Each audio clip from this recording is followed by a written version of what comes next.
मुझे लगता है रमा और भीम, सरला का जीवन पूरी तरह से बर्बाद होने के बाद तुम जीवन भर ऐसे ही सहानुभूति के लंबे चौड़े भाषण देते रहना और ये सब तालियां बजाते रहेंगे जैसे आज बजा रहे थे।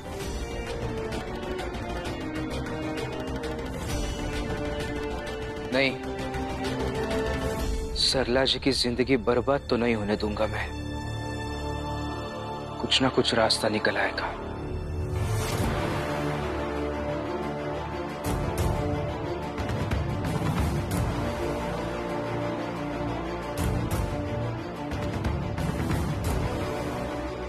सगुलाबाई और जिसाबाई मिलकर भीम और रमा की जिंदगी को परेशान कर रही है। मुझे निर्णायक बात करनी ही होगी।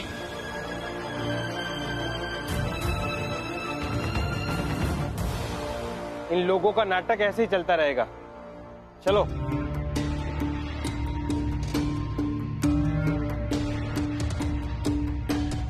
रमा, आप सब भी ध्यान से सुनिए कि कल हमें क्या करना है। साहेब मेरे भीमराव, मेरे साहेब मेरे भीमराव, साहेब मेरे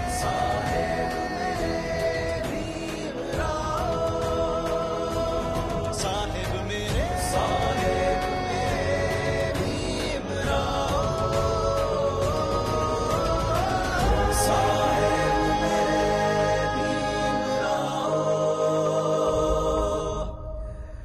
जिजाबाई, कहाँ हो तुम?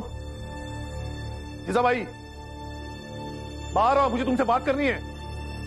राम जी, क्या हुआ? बहुत अच्छा लग रहा है राम जी। आप यहाँ ऐसे जीजाबाई को ढूंढ रहे हैं। देखिए, बेकार की बातें मत कीजिए। बेकार की बात? ठीक है, फिर सीधी बात करती हूँ। जीजाबाई यहाँ नहीं है, वो गई। क्या?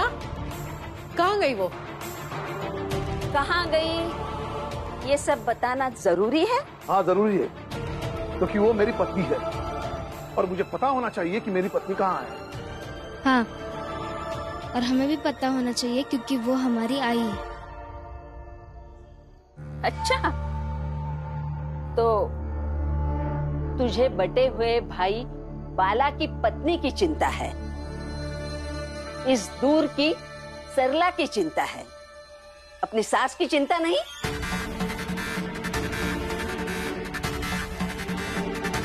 देखिए भाभी, हर बात को खींचने की जरूरत नहीं।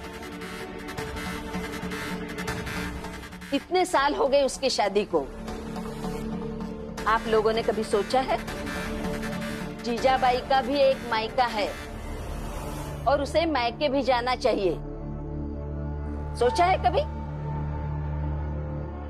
सोचना क्या?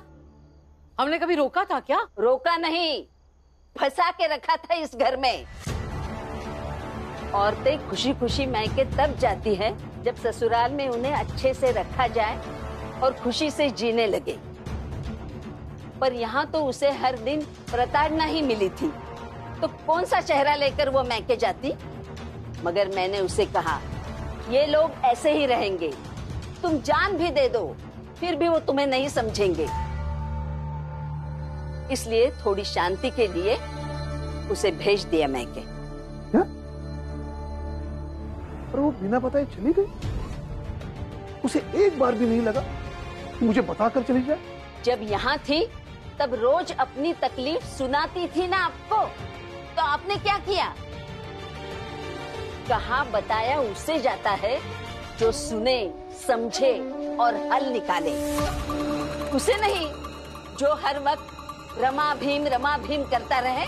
अच्छा, उसे ये भी कह दीजिए, उसे शांति चाहिए ना, मायके में ही रहे, यहाँ आने की कोई जरूरत नहीं।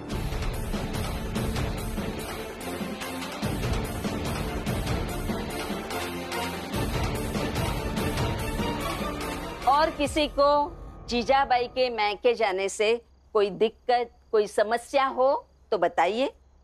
नहीं है। सब लोगों की तरफ से मैं आपको बता देता हूँ, उनके मायके जाने से यहाँ किसी को कोई दिक्कत नहीं है। भीम, तुम कब सुधरोगे? पूरी घर की तरफ से कहना, सुनना, फैसला करना कब बंद करोगे? मामी, जिम्मेदारी लेने से व्यक्ति जिम्मेदार बनता है। रहने दो रमा।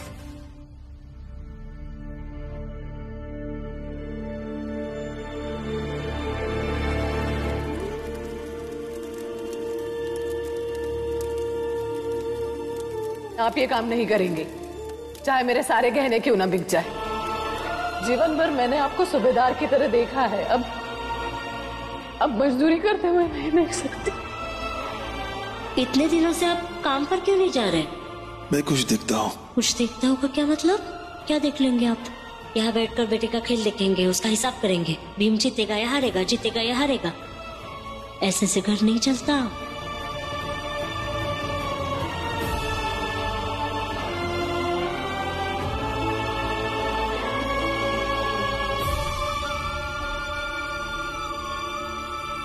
क्या हुआ भैया,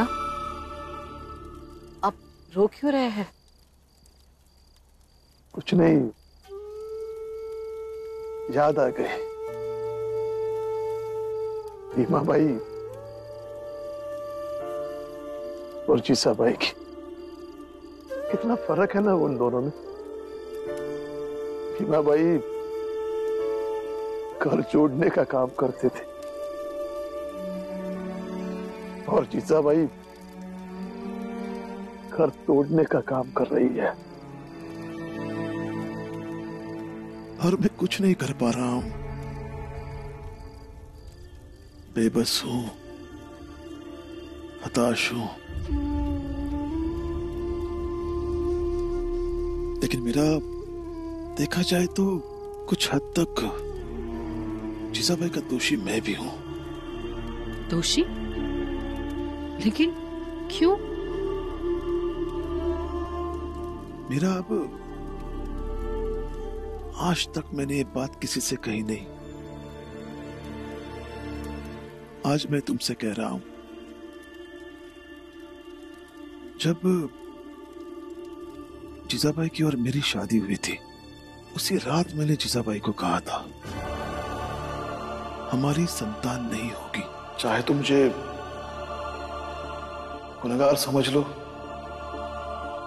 चाहे तुम मुझे माफ कर दो, लेकिन एक बात सच है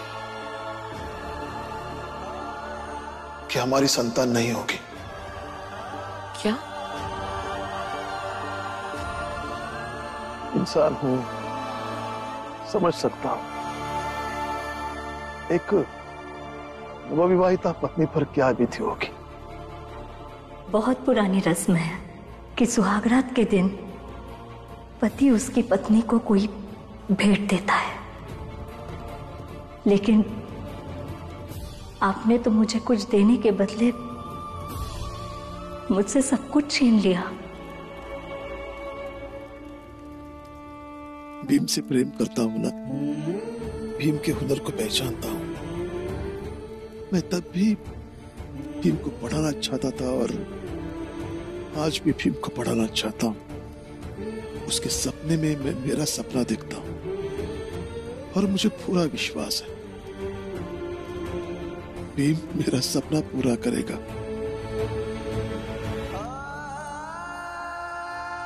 लेकिन मेरा